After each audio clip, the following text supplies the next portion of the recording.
Salam sejahtera, terima kasih kerana bersama dengan saya di Nazlin Unity Channel. Satu lagi pendedahan luar biasa yang ditunggu-tunggu oleh rakyat Malaysia berkaitan dengan rahsia pentadbiran Mahathir satu ketika dahulu. Ini melibatkan Anwar Ibrahim. Dipetik daripada FMT, bagaimana skandal Perwaja Steel menyebabkan hubungan Anwar dan Dr. Mahathir retak. Menurut buku yang bakal diterbitkan, hubungan Anwar Ibrahim dan Dr. Mahathir Mohamad mula retak selepas laporan media mengenai Perwaja Steel. Skandal Perwaja Steel 3 dekad lalu yang mengakibatkan kerugian berbilion ringgit menyebabkan Perdana Menteri ketika itu, Dr. Mahathir Mohamad, melihat timbalannya Anwar Ibrahim sebagai ancaman yang nyata. Menurut sebuah buku yang bakal diterbitkan, hubungan mereka menjadi tegang selepas akhbar harian keuangan ASEAN Wall Street Journal (AWSJ) menyiarkan laporan tentang kerugian besar kilang besi Perwaja dengan tajuk Steel Fiasco May Rattle Malaysian Government, tulis wartawan Leslie Lopez. Anwar masuk ke pejabat Mahathir dalam keadaan marah pada 9 Februari 1996 dengan salinan AWSJ di tangannya mengingatkan Mahathir bahawa beliau pernah menyatakan kerajaan tidak boleh menutup skandal tersebut. Menurut Lopez dalam bukunya The Sage Within yang akan diterbitkan pada 26 Februari. Dengan wajah marah, Mahathir memberi respon singkat. Awak yang bocorkannya kepada mereka, tulis Lopez. Anwar kemudian menafikan membocorkan cerita itu kepada media apabila menceritakan kembali insiden tersebut 2 bulan selepas konfrontasinya dengan Mahathir, menurut Lopez. Dalam bulan-bulan selepas pendedahan AWSJ, Mahathir diyakinkan oleh kroni perniagaan dan politik terdekatnya bahawa Anwar yang sebelum ini dilihat sebagai pewaris yang bakal menggantikan Tun Mahathir Mohamad telah menjadi ancaman, tulis Lopez.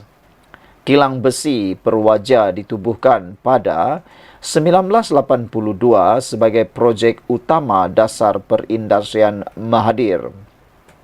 Ia menanggung kerugian sebanyak $1 bilion bersamaan RM2.5 bilion ringgit pada masa itu, yang menyebabkan Mahathir melantik ahli perniagaan Eric Chia sebagai pengarah urusan, namun kerugian meningkat kepada $2.6 bilion bersamaan $6.25 bilion pada tahun 1995.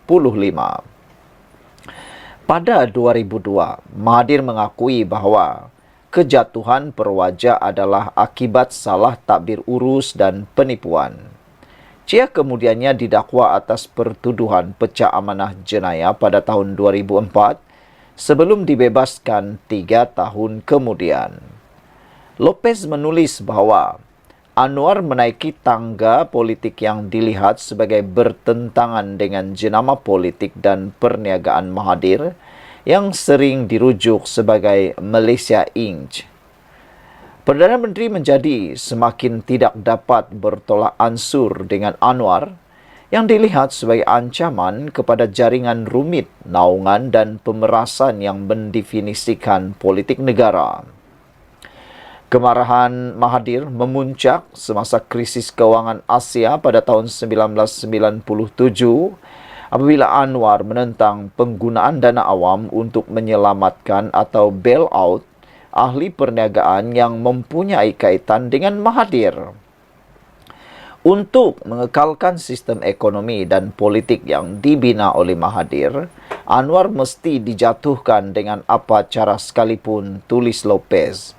Anwar kemudiannya dipecat sebagai timbalan Perdana Menteri dan disingkirkan daripada UMNO pada 2 September 1998.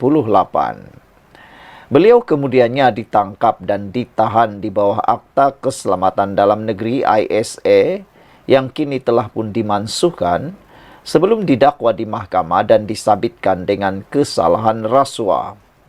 The Sage Within diterbitkan oleh Penguin Books kini boleh didapatkan secara pratempa di Konikunia Elite Books dan Amazon Singapura.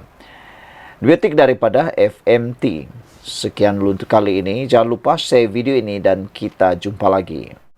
Salam sejahtera, terima kasih karena bersama dengan saya di Nazilin Unity Channel. Ada yang menyebut laporan kali ini akan menyebabkan tidak ada lagi modal yang boleh dimainkan oleh Akmal Saleh dan Nur Jazlan. Ini apabila DAP kata dia tak pernah mengemis jawatan dalam kerajaan Johor. Apabila ada yang cuba mengaitkan DAP dengan cadangan pembentukan kerajaan perpaduan di Johor.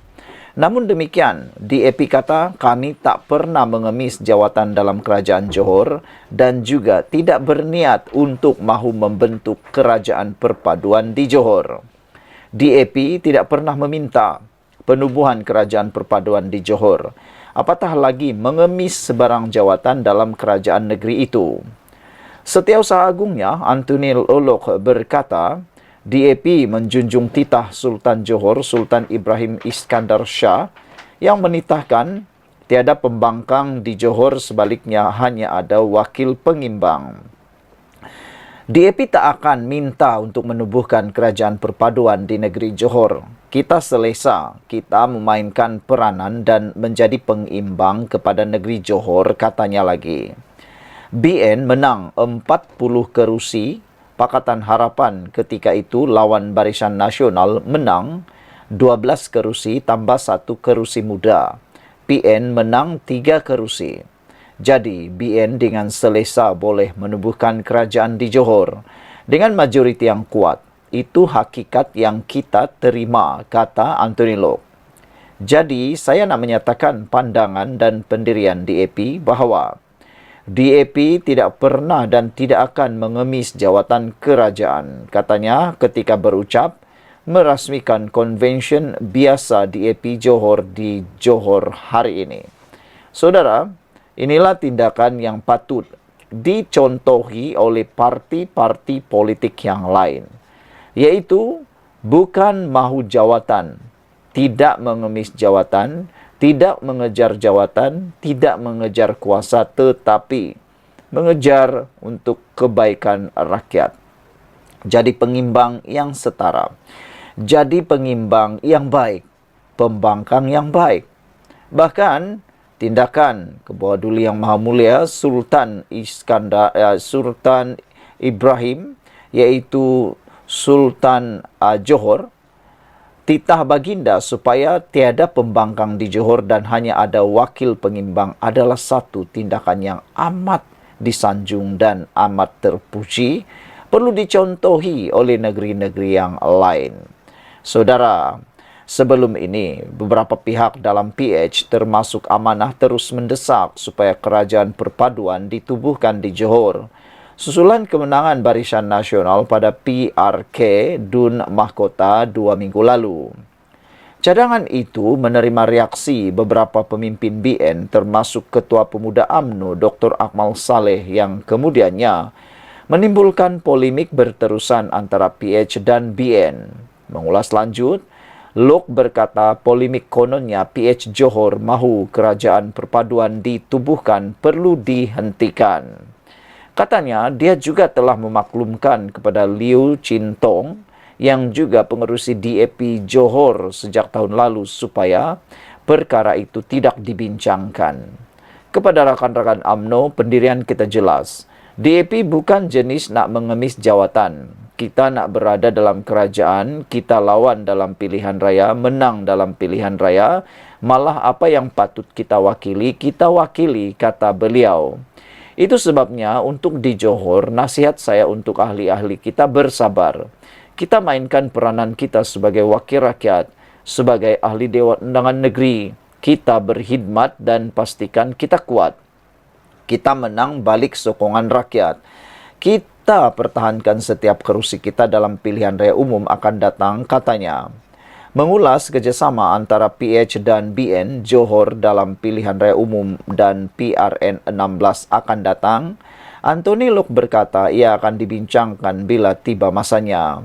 Soal pilihan raya umum depan nak bekerja sama apa caranya, apa modelnya, kita akan bincang di peringkat pusat, katanya. Tak perlu bimbang, tak perlu gusar. Tanggungjawab pemimpin DAP Johor buat kerja betul-betul, berkhidmat kepada rakyat, jaga kawasan baik-baik, jaga kawasan kita sehingga kita menang balik semua kawasan kita. Itu mesej yang kita nak sampaikan, kata beliau lagi.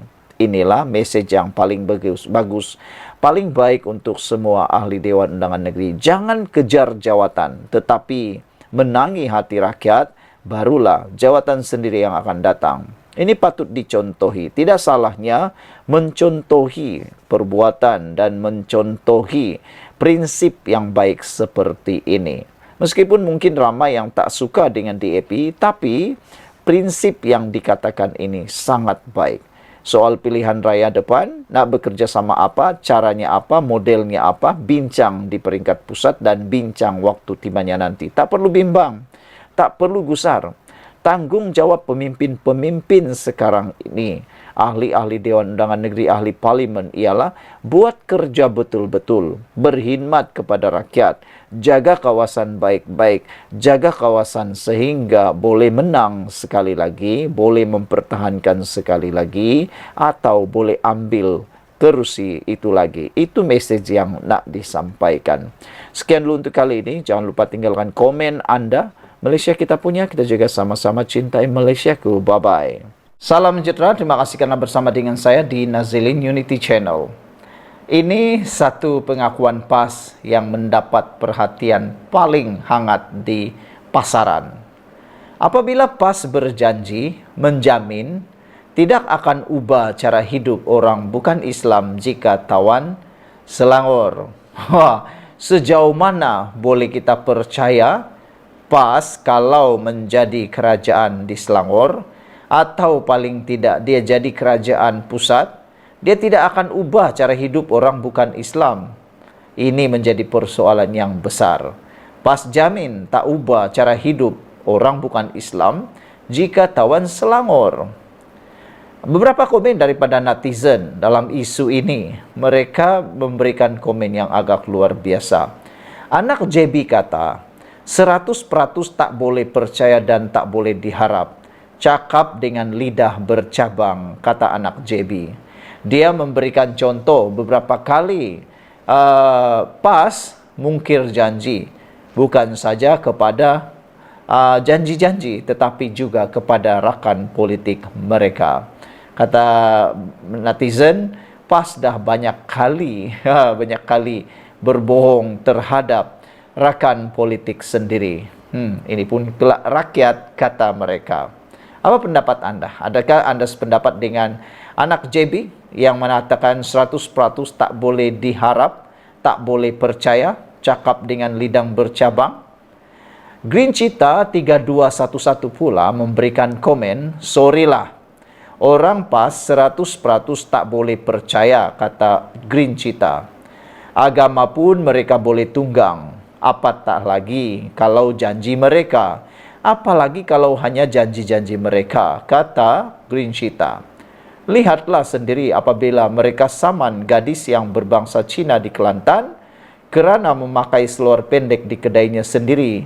Ini bukan kacau mereka yang bukan beragama Islam, kata Green Cheetah 3211. Open-minded pun ada memberikan beberapa komen juga dalam bahasa Inggris. Ed Mogun mengatakan, boleh percayakah? Cakap PAS bahaya, saya tak akan dan saya tak akan pernah percaya apa janji PAS, kata Ed Homugan.